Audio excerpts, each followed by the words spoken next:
तो अपन जल की बात कर रहे हैं, तो जल का कलर अपन बात करेंगे तो आप जैसे कहीं पानी भरा हुआ है या जैसे कोई स्विमिंग पूल है, समुद्र है, जल है, नदी है, तो वहाँ पर देखेंगे तो जल का कलर नीला है, नीला आपको दिखेगा। तो जल का कलर नीला, और अगर खराब जल हो रहा है तो उसका काला। तो नीला और काला कलर जल का अपन लेते हैं। और जल की जो आकृति है, यानी कि वाटर एलिमेंट की आकृति की बात करेंगे तो वो लहरदार आकृति उसके रहेगी, या पेंटागन शेप के अंदर वाटर एलिमेंट को अपन, जैसे आईना है, मिरर है, मिरर एकदम क्लियरिटी दिखाता है, ठीक है। मिरर से आप अपनी फ़ोटो या अपनी जो भी प्रतिबिंब आप उसके अंदर देखते हैं। तो आईना की बात करें तो वो जल तत्व का ही आता है, ठीक है। इसका एलिमेंट है तो वो एल्यूमिनियम को अपन लेते हैं, जल तत्व के अनुसार अपन लेते हैं। और जैसे चंद्रमा है तो चंद्राकार जो आकृति होगी वो भी इसी में ली जाएगी। पीने का पानी, शुद्ध पानी जो होता है वो जल तत्व के अधीन आता है, और चंद्र देव भी जल तत्व के माने जाते हैं। और अगर जैसे मान लीजिए किसी घर के अंदर जैसे कोई स्लॉप है, ठीक है, यानी जो डाउनफॉल है, खड्डा है, उसको जल तत्व का, स्विमिंग पूल है, ये सब चीजें जल तत्व के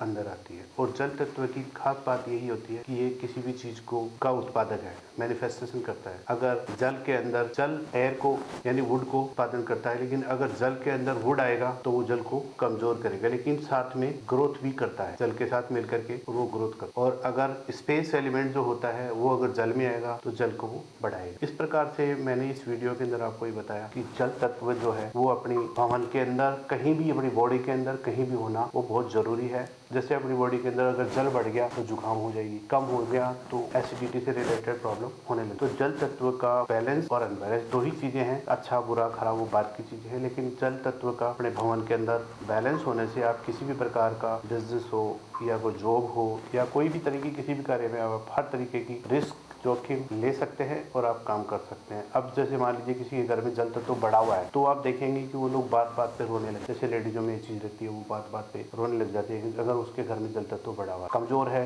तो थोड़े टाइट हो जाते हैं, और अगर बैलेंस स्टेज में होगा तो वो वैसी ही बातें करेंगे जो जल से रिलेटेड। अगर जल के अंदर मतलब कोई भी अगर दूसरा तत्व आता है, जैसे मान लीजिए वहाँ अग्नि आ गई, तो उनकी बातों में बड़ा तेज तेजपन हो जाएगा, गुस्सा आने लग जाएगा।